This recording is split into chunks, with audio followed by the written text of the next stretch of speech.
In 1919, a wave of molasses moved through Boston at roughly 35 miles per hour. It crushed buildings, twisted an elevated railway, and killed 21 people.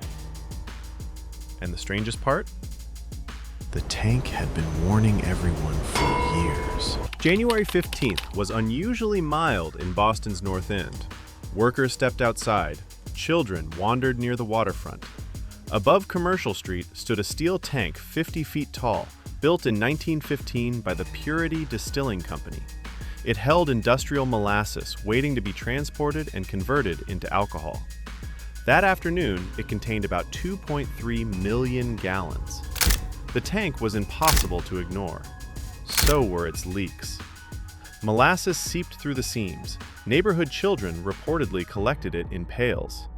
Complaints followed, but instead of rebuilding the structure, the company painted it brown, making the leaks considerably less obvious.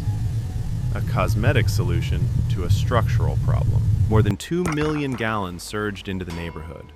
The leading wave was reported at about 15 feet high, moving at roughly 35 miles per hour.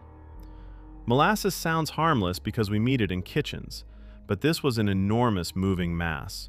It smashed freight cars, swept structures from their foundations, and damaged the elevated railway beside the tank. Firehouse number 31 was struck so hard that part of the building collapsed. Inside, firefighter George Lay became trapped beneath the wreckage. There was no clean edge to the disaster. Timber, steel, horses, wagons, and people were carried together through the street. At first, the molasses behaved like a fast-moving flood. Then, the winter air changed it. As it cooled, it thickened. That made the rescue even worse. People who survived the impact found themselves pinned inside a dark, sticky mixture filled with wreckage. Every movement required force. Rescuers could barely keep their footing. Boston police, firefighters, Red Cross workers, and cadets from the USS Nantucket rushed into the wreckage. They used ladders as makeshift bridges and pulled survivors from the syrup one by one. 21 people died. About 150 were injured. The dead included laborers, drivers, a firefighter, and 2 children who were only 10 years old. The absurd name came later. For the people on Commercial Street, this was an industrial catastrophe. The cleanup became its own ordeal. Molasses coated broken buildings, vehicles, tools, clothing, and streets. Fresh water was not enough. Crews eventually used salt water, pumped from Boston Harbor, to break it down. The Boston Public Library estimates that removing the mess required more than 87,000 working hours. The harbor remained stained brown into the summer.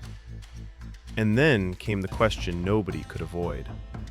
Who was responsible? The tank's owner, United States Industrial Alcohol, argued that anarchists had bombed it. The claim was not impossible in the tense political climate of the period.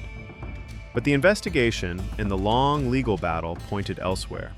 The tank had been poorly constructed. Its steel walls were too thin, and the material was vulnerable to cracking. A recent delivery of molasses and a rapid temperature change added pressure to a structure already in danger. In 1925, a court-appointed auditor blamed the company's negligence, not sabotage. The case helped strengthen requirements for engineering calculations, inspections, and professionally approved plans. A disaster made from ignored warnings became part of the reason warnings could no longer be ignored so casually. The Great Molasses Flood.